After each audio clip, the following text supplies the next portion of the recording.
Hey Bayside family, Brannon Shortt here, and I've just got a really honest question for you today. Have you ever been disappointed in God?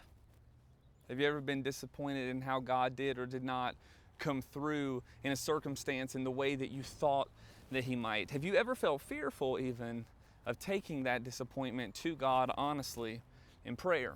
You know, there's an interesting story in Mark chapter 15 about a guy named Barabbas that deals with this disappointment. Verse 7 in Mark 15 says this: a man called Barabbas was in prison with the insurrectionists who had committed murder in the uprising. The crowd came up and asked Pilate to do for them what he usually did. "Do you want me to release to you the king of the Jews?" asked Pilate, knowing that it was out of self-interest that the chief priests had handed Jesus over to him. But the chief priest stirred up the crowd to have Pilate release Barabbas instead. It's interesting, the context. If you grew up in the church, Barabbas often got depicted as this mentally ill dude with male pattern baldness that just killed people. But that's not what the passage actually tells us. It tells us that Barabbas was with those who were leading an insurrection. It was that Barabbas was fighting on behalf of the people against the Romans who were oppressors. Ultimately, what's going on here is, yes, they want Jesus turned over because they're fearful of what's going on and jealous of what's going on. But there's this interesting juxtaposition between Barabbas and Jesus, that Barabbas is one who would fight for them in the ways that they wanted him to.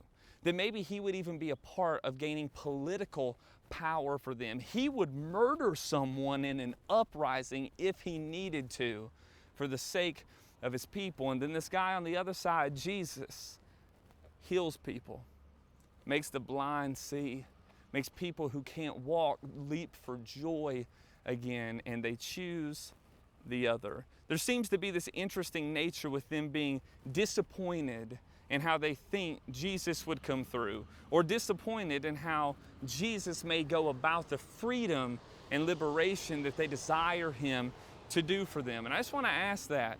We seem to be posed often with that same question. Barabbas, someone or something that will fight for what we think is best, or trust in this one whose way is greater than ours? I'd like to ask you today, if there's an area that you've been disappointed in God and how he's come through, or that you would have wished he would have come through differently, I would encourage you to take that to Jesus. To take that in prayer and admit to God, he can handle it. He wants to meet you in that place where you have felt disappointed, or where you felt like you needed this, but God was doing this instead. And in the midst of that lamentful type of honest prayer with God, in that time, by expressing trust, then maybe you don't have all the answers to why.